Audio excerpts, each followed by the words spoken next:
This time in our art lesson, we're going to be learning about self-portrait drawing. So you're going to be learning how to make your own different self-portraits or probably make a portrait of a family member. Before we move on to the lesson self-portrait, we need to know the meaning of the word self-portrait. A self-portrait could be a drawing, sculpture, photograph, painting, or any artwork produced to describe yourself. I'll say again, a self-portrait could be a drawing, sculpture, photograph, painting, or any artwork produced to describe yourself. We did say a self-portrait could be a drawing, sculpture, photograph, painting, or any artwork produced to describe yourself. In reality, produced portraits always show true resemblance of the subject or persons drawn. I mentioned before that a self-portrait must show the true resemblance of a person being drawn.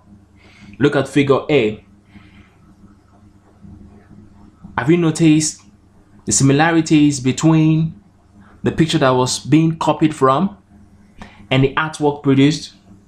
I'm sure you would see the true similarities, or you can say resemblance. Look at the complexion and the attire worn by the woman in the photograph and compare it with the artwork that was produced. I'm sure you would say there's an actual true resemblance.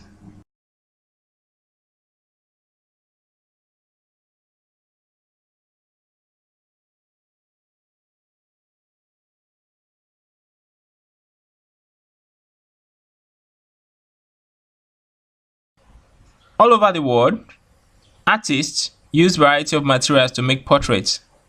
The choice of materials to use depend on the type of portrait you would want to create.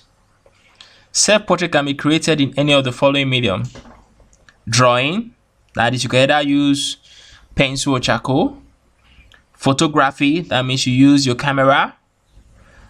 Painting, you need paints or pastels or colored crayon or colored pencil.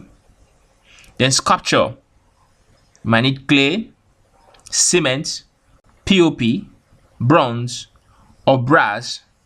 These are some of the tools or materials you will certainly need to create your pencil or charcoal portrait. First, you need your photograph, a plain paper, big grade pencil or charcoal pencil, an eraser, and a masking tape. Tips for drawing self-portrait. Start with a light sketch. Simply means all your drawings should be done with faint lines. Then, after observing that, start drawing from the head and work out to the whole portrait length. When you're done doing that, use an eraser to remove unwanted lines. Remember, you must always add fine details at the last stage of your work. This simply means you need to outline the whole details of your portrait. 5. Choose a good frame in order to present your work.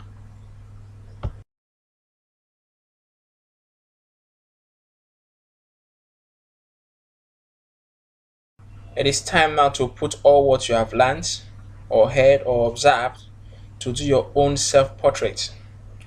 What you need to do is to get your own favorite picture and use it to create a self-portrait. You simply use a plain paper, pencil, and eraser for your project. Remember, take a picture of your drawn self-portrait and submit to your art teacher.